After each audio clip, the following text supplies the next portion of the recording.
வணக்கம் அன்பர்களே. நாம் இப்பொழுது பக்த பிரகல்நாதன் மற்றும் நரசிம்ம அவதாரம் பற்றி பார்ப்போம்.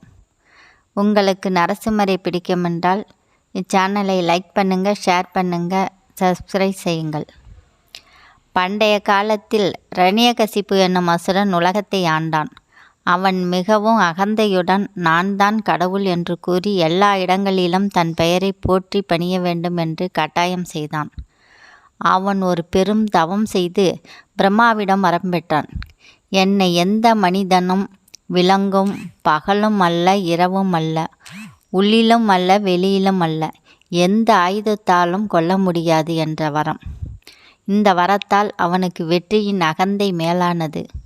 ஆனால் அதே சமயம் அவனுடைய மகன் பிரகல்நாதன் விஷ்ணு பகவானின் உறுதியான பக்தர்.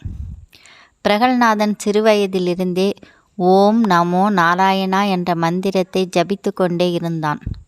அவன் விஷ்ணுவே உண்மையான கடவுள் என்று கூறினான். இதை கேட்ட இரணியகசிப்பு மிகவும் கோபங்கொண்டான். அவன் தன் மகனை பலமுறை கொலை செய்ய முயன்றான். பாறை மலை மீது விட்டு கீழே தள்ளினார். விஷமூட்டிய உணவு கொடுத்தான். யானையால் மிதிக்க செய்தான். தீயில் எரிக்கவும் முயன்றான். ஆனால் ஒவ்வொரு முறையும் விஷ்ணு பகவானின் அருளால் பிரகல்நாதனுக்கு எதுவும் ஆகவில்லை. ஒரு நாள் இரணியகசிப்பு உன்னுடைய கடவுள் எங்கே இருக்கிறார் என்று கேட்டான். பிரகல்நாதன் அவன் எல்லா இடங்களிலும் இருக்கிறான் என்றான். இங்கே இந்த தூணிலும் இருக்கிறான் என்றான்.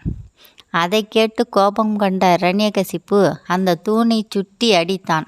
உடனே ஒரு பெரும் சத்தத்துடன் தூணிலிருந்து நரசிம்மர் தோன்றினார். அரை மனிதனும் அரை சிங்கமுமான அவதாரம். அந்த சமயம் சாயங்காலம் நேரம். பகலும் அல்ல இரவும் அல்ல. நரசிம்மர் வீட்டு வாசலில் இருந்தார். உள்ளும் அல்ல வெளியும் அல்ல. தடித்த நகங்களால் இரணியனை அழித்தார். ஆயுதமும் அல்ல. இவ்வாறு விஷ்ணு பகவான் தனது நரசிம்ம அவதாரத்தின் மூலம் தர்மத்தை நிலைநாட்டினார். பிரகல்நாதனின் பக்தியை காப்பாற்றினார். உண்மையான பக்தி எதை விட்டு தவிக்காது. இறைவன் நம்மை எப்போதும் காக்கிறான். தீமையால் நம்மை அழிக்க முடியாது. தர்மம் என்றும் நிலைத்திருக்கும். ஓம் நமோ நாராயண நமக.